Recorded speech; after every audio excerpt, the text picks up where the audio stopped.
Hey, this is take two. Had to stop, go tend to my kids, I'm gonna wrap this up a little bit, but basically, like, okay, so I am a foster parent, and we've adopted three of our four kids, and with the three of our four, we're in the process of adopting our fourth one. But my kids are four different races, and kind of sort of. So my first two are African American, black, beautiful girls, beautiful, beautiful girls. One is really, really dark skin, and one is like a mocha brown skin, right? And so within that alone, there are two different lifestyles that they're going to have, and two different teachings I need to teach them. All love, but my darker skinned girl is going to have a lot more issues in the world because she's darker, and so I'm trying to make sure she understands her beauty, how, because my girl is beautiful. Okay, I'm not just saying that because I'm her mama, but she real beautiful. But then you move on. I have a Hispanic girl, and she's that's my Latina girl. She is Hispanic. She is beautiful. And then I have a mixed girl who's black and Hispanic, right? And then you look at me, I'm black, African American, and my husband is Colombian. So we have a lot of different races already going on in our house, and how to teach them, learning how to teach them about their culture, about their skin, about their hair, about the world and their racism, all of that. So it's already a bunch of stuff that I'm, trying to work out with them being adopted, being in a new family, being with their races, being with the drama and trauma that they've had to deal with. So why am I saying all of this? Because real quick, the person I definitely want to put a plug in. It's called Racial Reconciliation. That's the preacher that I listened to earlier today that my sister recommended, and it's by Michael Todd. And so again, Racial Reconciliation. And so again, why am I mentioning this? Because it just is so much going on, and it's not stopping. And I started last week off with just a very bitter heart of, I'm tired, I'm ready to, join and do, fight the fight, and, blah, blah, blah, and all my past experiences, and the one that just happened last week. And I'm like, I am so ready. And so when I'm hearing my nieces and my sister, my little sister, and some of my friends just talk about their standpoint on it, I express my standpoint. And I even put this on Facebook, like, the way that we're going to win is if we get in it legally. We become the police officers, the judges, the lawyers, the teachers. We become the doctors. We become the movers and the shakers that mean something and take what we have and do something phenomenal in our community, right? And I just this one little thing that happened that's been festering in my heart. Satan took that one little thing that was meant to help the world, to see, like, let's work, let's be somebody, let's go at it in a positive, legal way. And Satan took that and twisted inside of me and was like, yeah, they tearing up businesses, yeah, they doing this, but at least people are noticing, at least people are watching. For the first time in my life, people are actually watching. And in that one little week, he took me from there to there. And God was like, no, let's bring you back. And that lesson that was given by Michael Todd, please go and listen to that. Yes, it may seem a little long, but I promise you, this is one of the best speakers that I've heard so far. I've heard a lot of great ones. And he just touches on this in such a deep way that you cannot walk away but feeling like, I got to make some type of change. So I've been looking at scriptures, also trying to get my heart together and my heart right. And I actually want to read this scripture to you. It's in Colossians chapter 3, and it's starting in verse 5. And it says, put to death, therefore, whatever belongs to your earthly nature: sexual immorality, impurity, lust, evil desires, and greed, which is also idolatry. Because of these, the wrath of God is coming.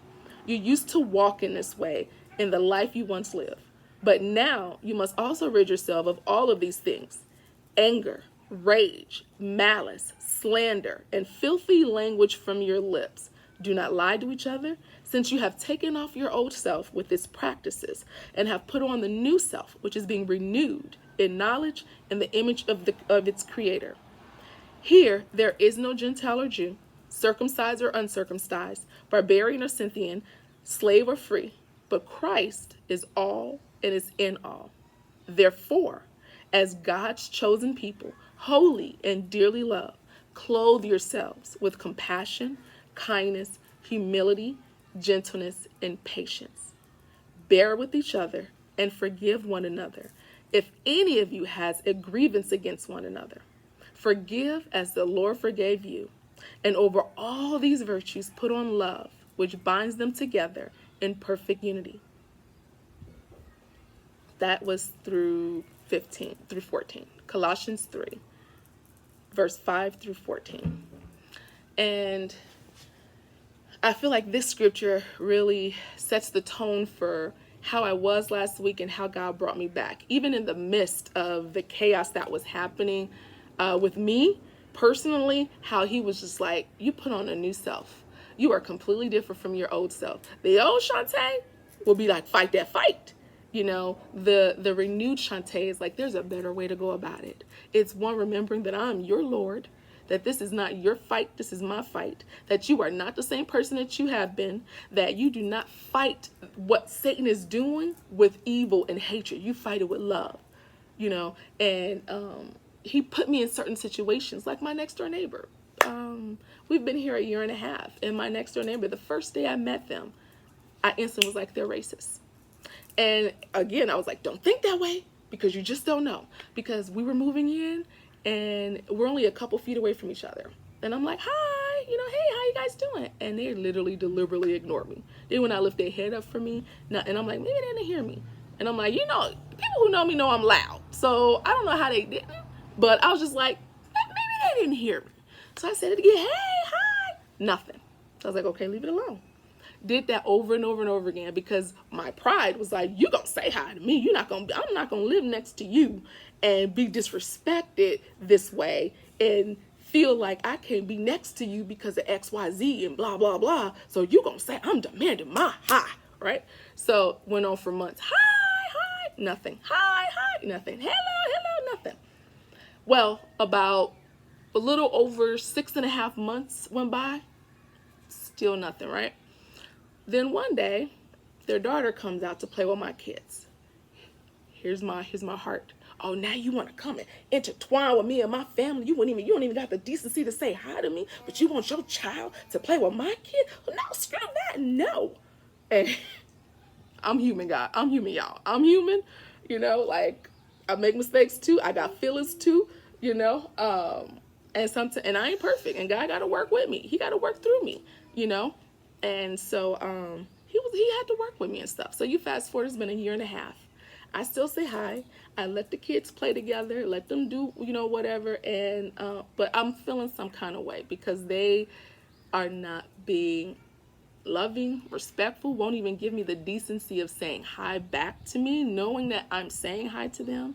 And then we're having issues with, you know, in the backyard with our dogs and stuff. And they got this big old dog that's breaking down our fence. And it's just a lot of stuff that, and I'm sitting up like, really, God? You know, we got the black people down there. We got, you know, them people there. They're nice. They say hi. Why I couldn't be next to them? Why I couldn't, you know, because then it'll be great. We all say hi. We all come out. We all do. And God was like, if everything was supposed to be easy, do you think you will make it to heaven? Because God gives you what you need for you to get to heaven. And if I went through what that person went through, it's not going to get me to heaven. I'm specifically going through the things that I need to go through so I can get to heaven. And I already knew this a long time ago. God was like, you think your life going to be easy? You know, you can't even handle easy. You're bored with easy. You need to be challenged because I need you to be more like me. I need you to be renewed in your mind. I need you to learn what love really is and not be comfortable with your surroundings and in your skin and around other people. I need you to be uncomfortable for me because that is when I work best through you. So I say all that to say, there's a better way to do this. And I know the frustration, I know the anger, I know the irritation. I really, truly, truly do. I experienced it, and I am sorry I have not shared my experiences with you guys more. I've just shared the happy and I would show pictures of the struggle, but I wouldn't share mine. So I apologize for not sharing my experiences with you guys on social media. I have another feeling about social media in itself, but something has to be different. We can't tear up our own communities. We can't mess us up. What do you think is going to happen when everything is settled? Do you think that your kids still gonna be fed that needs food? Because y'all done jacked the whole neighborhood. Y'all, I'm talking, they cut down and blocked whole Chicago. Suburbs, I'm talking highways closed down. I'm talking one of my best friends was a couple blocks away from some of the stuff. Like it is ridiculous. And to hear buildings being burned, banks being burned down and broken into. Somebody told me that somebody was trying to take an ATM machine on the bus. Like, come on. You are tearing your own community up, whether if it's in George Floyd's name or if it's out of frustration or if it's out of idiocy. I mean, come on, out of just plain stupidity. I'm going to get mine and like whatever the reason is, I need you guys to stop for a second.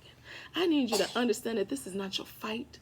If you say you are a Christian, then let the Spirit really work in you. I'm not saying that you shouldn't feel mad. I'm not saying that you shouldn't feel frustrated. I'm saying that you allow the Spirit to work you so you don't act in your frustration. You don't act in your anger. Right now people are acting in their anger. They're acting in their frustration, and no good can come out of that. No good can come out of that whatsoever. It's just going to keep dividing, keep separating, and feed into what Satan has been doing hundreds or thousands of years when Jesus was even alive. The story of the Samaritan woman. The Jews don't mess with Samaritans, the Samaritans don't mess with the Jews. And Jesus was like, no, we're going to go there. And I'm going to show you, stop the separation. I'm going to show you what love is really about. So I'm not going to keep keep saying the same thing and beating a dead horse or whatever. I just feel that there's a better way to go about this. If we were looking for people to look at us, doing these things in a negative way is not going to get them looking at us in the way that we need. It's going to feed if people are looking at us one way, you think that this is going to change how they feel about us or how they look at us. We have to do it differently. And Michael Todd said this perfectly. He was like, once I became a Christian, I am no longer black. I am no longer white. I am now a Christian. That is my race. And when we say I am a black Christian or I'm a white Christian, we have to switch that around and say I am a Christian who is black. I am a Christian who is white. Because when we put that black first or that race first, that's when it becomes separated. So I'm going to talk a little bit more from, in the future on different things and different topics and some of my experiences, because I have a lot. I have a family who grew up with fostering, and my grandmother never adopted, my mom and them. I'm a foster parent. I'm an adoptive parent. I got foster children. My husband is deaf. I've learned sign language. My daughter is severely hard of hearing. There's a lot of stuff that I haven't talked to people about because I just felt like people don't want to hear from me. But even if it's one person that heard me, that's who God wanted to hear. And so I'm not going to be that parable of the talents that dig that hole anymore and put in a ditch and refuse to use my talents. If there's one person that needed to hear this, then I'm going to say it for that one person. So I wish you all peace. I wish you all love. And I ask to stop. I beg you to stop and change it and look differently at how to do this. Those peaceful riots, or not riots, those peaceful protesting, some of it did make a good way. I have my thoughts on that too, but there is a different way to go about this. There's a more peaceful way to go about this. There's a better way to go about this. We finally are uniting. Let's unite in a good, positive way, not in a negative way, people. All right. Fifanomics. Love you guys.